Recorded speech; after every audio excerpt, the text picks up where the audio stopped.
Hello, and welcome to another edition of Ask the Professor, where we respond to your questions on history, on economics, on political culture, on culture more generally, all those things that go into our life together as a community.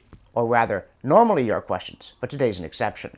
I get to control things here, and every now and then I want to ask a question. And here's one that's been bugging me for some time, because we talk about property rights and the need to protect property rights in our Constitution. That is, in fact, part of our newest project on fixing the Constitution. But very often when you talk about this, people have an image of this rich person and their 5 mansions and 6 boats, and that it's their rights that are being protected almost against ours, us non-rich people. But that's not at all what property rights mean. And I would like you to expand on that and why property rights and protecting them is extremely important for very ordinary people with very ordinary incomes.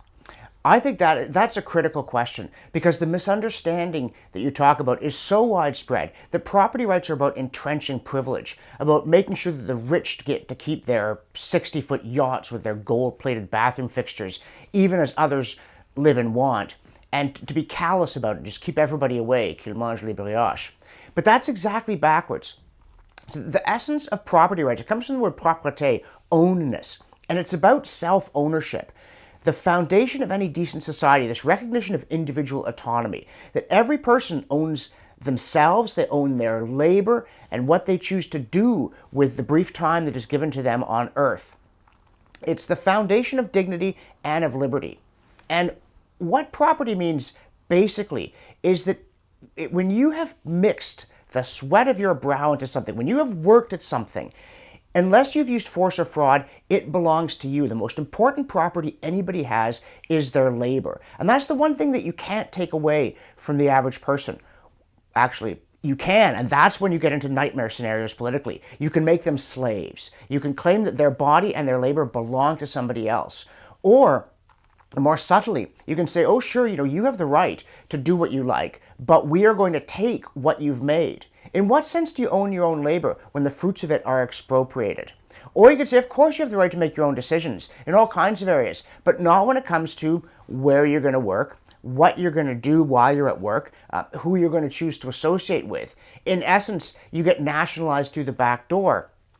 And it's important to understand that the rich, the privileged, the connected, property's not that important to them, because they're the kind of people who operate very well within the system no matter how the rules are set up. If you think of the people who go to the World Economic Forum at Davos, or the people who run the European Union, they're going to do just fine, even with tax rates 50, 60%, where there's no protection against confiscation, because they're not going to be the ones having their stuff confiscated. They're going to be the ones confiscating it. And even as we speak, the federal Liberal administration in Canada is meeting at a posh resort in Kananaskis to discuss how to bestow good things on the rest of us. You know what? They're not paying full freight for that.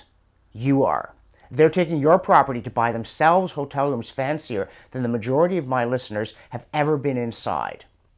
That's what happens when property is not protected. The elite gathers up other people's stuff and uses it as they think best. And sometimes it's this annoyingly offensive thing where they actually lavish it on themselves. You go to EU headquarters and those fancy chandeliers and dinner settings. But more pernicious and more harmful in the long run is simply that they deny you the right to make your own decisions. They take your money and give it back to you only if you do what they want you to do.